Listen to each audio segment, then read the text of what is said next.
매년 3월 1일 대한민국 도심 어딘가에서는 굉음이 울려 퍼집니다. 태극기를 손에 들고 신호를 무시하고 중앙선을 넘나들며 질주하는 무리들. 독립운동의 날에 왜 이런 일이 벌어지는 걸까요? 그리고 더 놀라운 건 이게 오토바이만의 이야기가 아니라는 겁니다. 킥보드가 등장했습니다. 자전거도 나타났습니다. 오늘 이 영상을 끝까지 보시면 이 현상이 왜 매년 반복되는지, 그리고 우리가 미처 몰랐던 그 심리적 구조까지 낱낱이 보이기 시작할 겁니다. 2025년 3월 1일 대구 도심은 굉음으로 뒤덮였습니다. 오토바이 19대가 도심 한복판을 누볐습니다. 교통신호는 없는 것이나 마찬가지였습니다. 중앙선은 장식에 불과했습니다. 앞바퀴를 공중으로 들어 올리는 고개 운전이 이어졌고, 주변 시민들은 공포 속에서 그 장면을 지켜봐야 했습니다.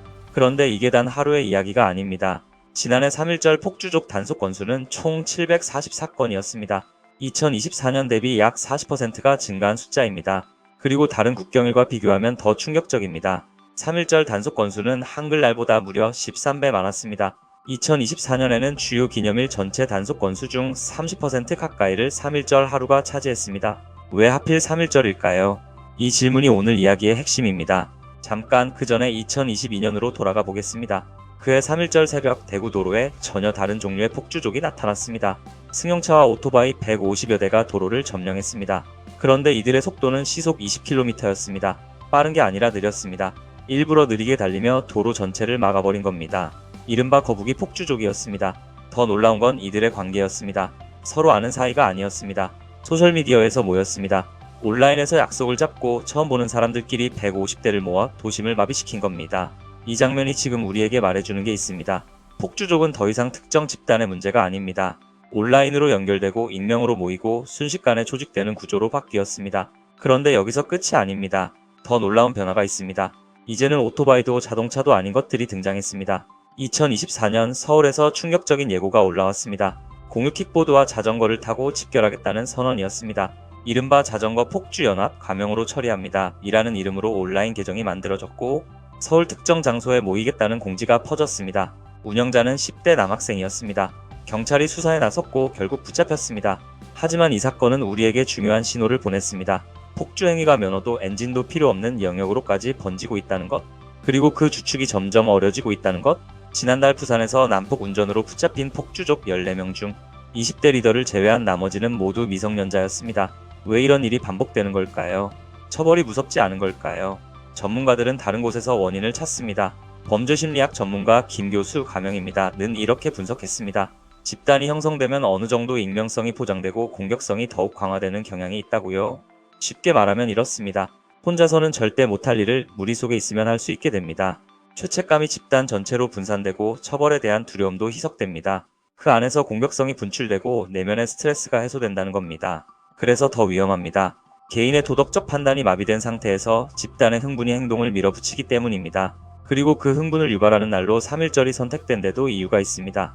국경일이라는 상징성, 태극기라는 시각적 도구, 그리고 많은 사람들이 거리에 나와 있는 환경. 폭주족에게 3.1절은 최대한 많은 관중 앞에서 자신들을 드러낼 수 있는 무대가 됩니다. 독립을 기념하는 날에 공공의 안전을 위협하는 방식으로요. 이 아이러니가 매년 반복되고 있습니다. 경찰도 가만히 있지는 않습니다. 3.1절마다 경력을 총동원해 단속에 나섭니다.